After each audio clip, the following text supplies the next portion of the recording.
In this video tutorial, I'm going to show you how you can create hassle-free character rigs that you can animate with in Maya.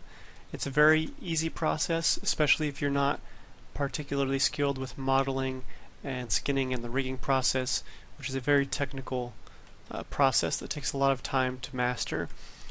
We can generate characters using a program and give it controls, and it's a very beginner-friendly animation set up here with lip sync and eye movements and all sorts of different fun controls that we can mess with. So the program that we're going to be using in order to do this is called Fuse. You can download it for free via Adobe CC, which is partnered with Fuse or Mixamo. You can just go to mixamo.com/fuse and you can follow the instructions to get to adobe.com and download the Creative Cloud version, or you can download it on Steam. Both versions are free. Both versions are, to my knowledge, about 90% the same. There's a few different extra character options. I believe the Steam has some Team Fortress 2 characters that you can generate. Once you download and install that program, we're also going to need under the products, rig, and control rig scripts. This will allow us to actually throw controls onto the characters so we can physically animate them. So you'll get that script, and I'm going to be using Maya for this. You'll download that and follow the instructions on where to put the scripts. So once you have a program installed, you can open it up and see the layout. It's very user-friendly and easy to navigate. So we can start off by selecting a character's head, and we'll just pick body parts, and then we'll add clothes, and we'll send the character off to get rigged.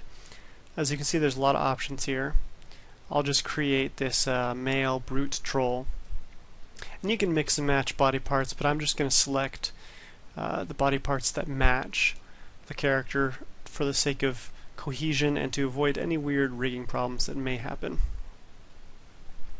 So once you've got your character generated, you can edit the character by selecting different body parts, and you can move these sliders around to edit things, or you can physically zoom in using the mouse scroll wheel, and you can click a body part and drag left and right, and that'll edit whatever part of the body you're trying to mess with. So if you want him to have a bigger nose or bigger eyes or whatever you need to accomplish for your character, you can get in there and change all sorts of things. Keep in mind that the crazier you edit your character to be, the more problems you may come across when you're trying to rig that character. So let's say you're satisfied with the model of your character. Now you can clothe them by clicking on the Clothing tab. And there's a lot of clothing options.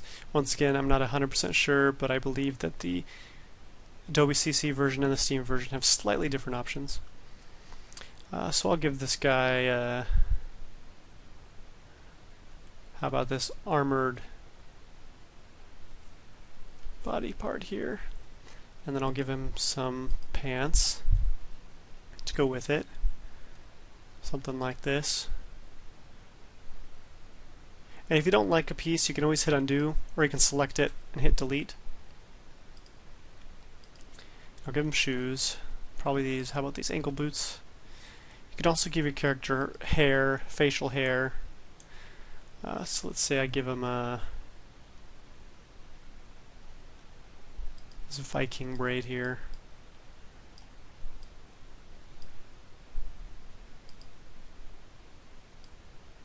Either one will do. You can give your character hats or helmets. Once again, keep in mind that the more stuff you put on your character, the more issues you may come across once it's rigged. So for instance, if you give this character the guard helmet, you see how the ears are poking through. So you'd have to edit those ears to fit through the helmet and whatnot. And then once you rig the character, there's a chance that animating the mouth may affect the helmet. So just be prepared for that. I'll go ahead and delete the helmet and not worry about that for now. Eyewear usually doesn't have any problems, but doesn't really fit the character. Sometimes Fuse, the Mixamo website, has issues with beards, so I'm going to avoid that for now, but just to show you, you can stick a beard on the character. Once again, you can select it and delete it. Gloves, masks, mustaches, etc. Once you're satisfied with the overall design of your character, we can get more detailed in the texturing. So let's say I want this troll to be a different color. I can select any part of his body where his skin is showing, the hand or the face. And I can change the skin color. You know, if I wanted him to be more human or more goblin-like, there's all sorts of things that you can do. Pretty much any color you can think of, you can use. You can also adjust this texture resolution here. If you're going to make a video game for like a cell phone, a mobile game, then maybe you want a low texture resolution so that you don't have to worry about the high-end textures causing slowdown. But if you're animating higher quality and you want it to shine through, you can click a different number. There's a higher resolution than what's general, but I'll just leave it at the general for now. You can do the same thing with the armor and the rest of the clothes. I'll go ahead and bump that resolution up to 1024 to give it higher quality. There, much better. We can also change any texture that you see here. So if I select his main body part, his chest piece here, we can click on the main fabric and we can change these to any of these metal, fabric, leathers, etc. So the main fabric, I believe, is like where his sleeves are. So maybe I want that to be more of a leather. I select leather, takes a second, and changes. And you can do that for any piece. Just scroll down: vest, drape, belt, guards, etc. You can change his shoes, same thing, by clicking on a fabric and changing it. Once you've finished with that, you'll want to save your character.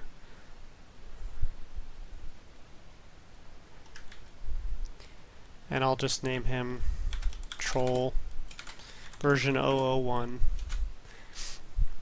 And once you're quite satisfied with the look of your character, you'll click this button up here, at least on the Steam version, to animate. And you'll have to log into your account. And if you don't have a login, you can click register. But by now, to download it, I think you would have need to create an account.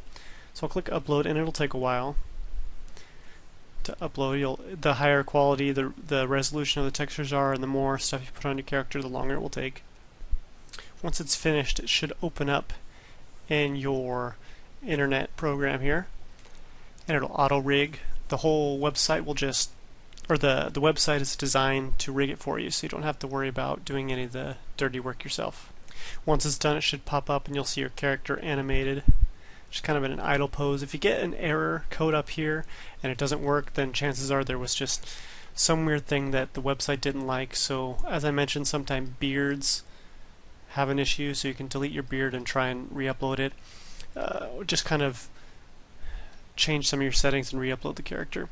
Alright, so since we're gonna give this character control rig, I'm gonna click facial blend shapes and make sure it's enabled. And then I'll use the standard skeleton because he's got 5 fingers, but if you wanted to, you could use no fingers, 3 or 2. And I'll click finish, and then it will complete the rigging. Now you can choose to animate it by applying or downloading pre-created animations, or we can just click view assets and download the rig by itself in the T-pose. So I'll make sure that that's checkmarked, and I'll say Q download. And it will be an FBX if we're going to use Maya. There's a lot of different options here, but I'll use FBX and I'll keep it in the T-pose, Q download, and it'll process for a little bit.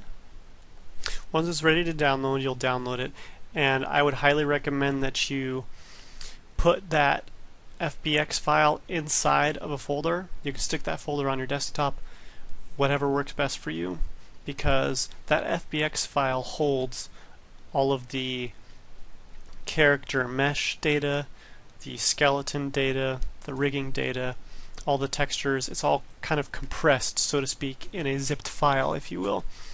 And Maya is going to unzip that and make a bunch of files. So if you just throw that FBX file onto your desktop and then you import it and let Maya do its thing, it's going to spit out a bunch of stuff. So I'll go to Maya, we need to make sure that under Window, Settings and Preferences, Plugin Manager, that we have our FBX import checked. So I'll scroll down, and sometimes you gotta go slow to make sure you can see it. And it's right there, fbxmaya.mll. Make sure that those are checked. Hit close, and then I'll go to File, Import, and I'll navigate to that Troll version 01 FBX and import it. And it'll take a little bit.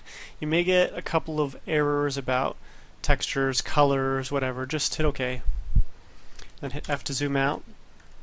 And if you click 6 on your keyboard, you should see your character in its full glory. Now, I've noticed almost every single time without fail that these eyelashes sometimes have an issue. You see how that they're a black texture there. One problem, or one way to solve that, you can select it and hit delete and not worry about eyelashes, or we can reapply a transparency texture to that. So I'll show you how to do that. If I select those eyebrows and I go to Window, Rendering Editors, Hypershade, you'll see that I've got all of my materials and textures attached to them. This body matte Fong is likely the primary texture and what the eyebrows or eyelashes are coming from. So I can select this main texture file here and go to Edit, Duplicate, Shading Network, and it'll create a secondary one. You can leave it body matte 1, whatever. And then I'm going to highlight the eyebrows again, or the eyelashes,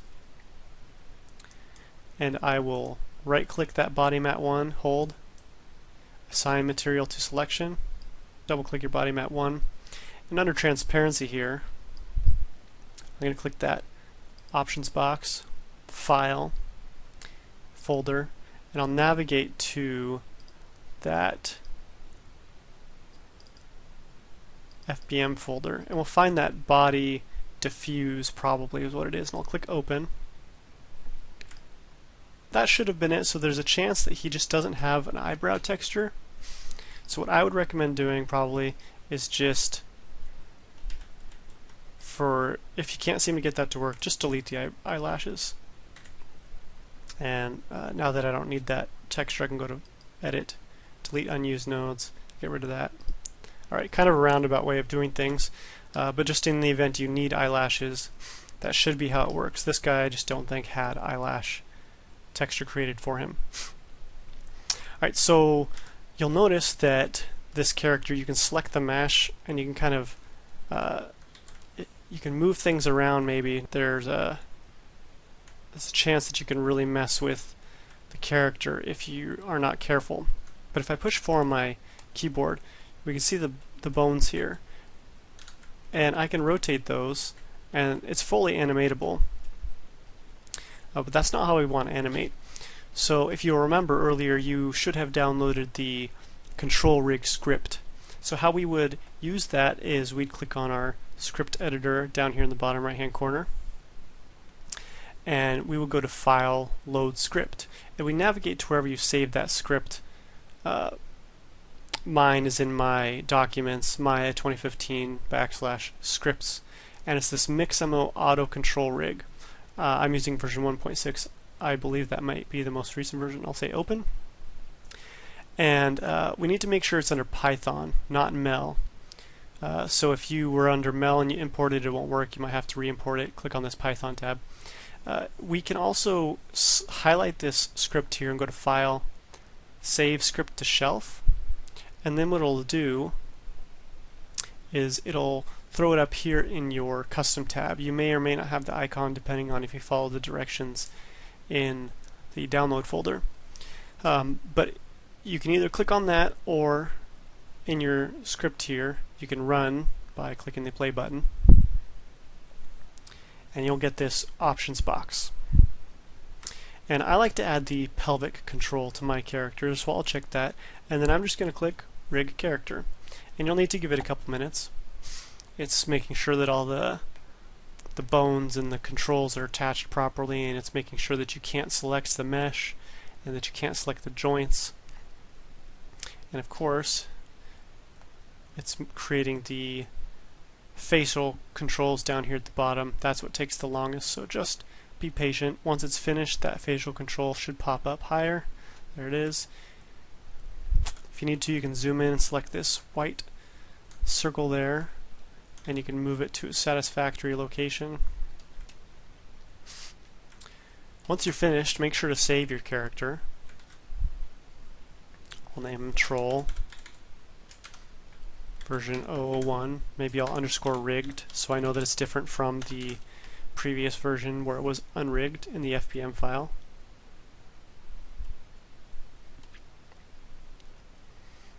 And now you have a fully animatable character. The feet controls are much like most rigs, with foot rolls and toe taps. And this program is primarily designed for video game animations, so you may notice that there are some high-end rig controls missing, or that the rotations and whatnot don't seem to feel quite as robust as some of the very well animated or animatable rigs out there on the internet. But I happen to think that these rigs are very versatile, very user-friendly, and very easy to use. And the mouth controls, the lip sync controls, and the eye controls are also very easy to use. There's a single control for lip sync that you can animate if you want your character to talk. There's also smile controls, all sorts of extra things to just play around with. So go ahead and check each of those out and see what they do, and they're all animatable, of course. In the event that you like your character to have IK controls for the hands, you can select this diamond here above, or this triangle above the hand, and switch that FK IK to 1. And now there's a box around the hand, so you can animate that instead if you prefer. And I believe that the feet can do the same thing. Yes, if you select those triangle controls, you can switch it from FK to IK. And there you have it, a very robust, easy to create, animatable character in about 20 minutes, depending on how long you spend on the customization.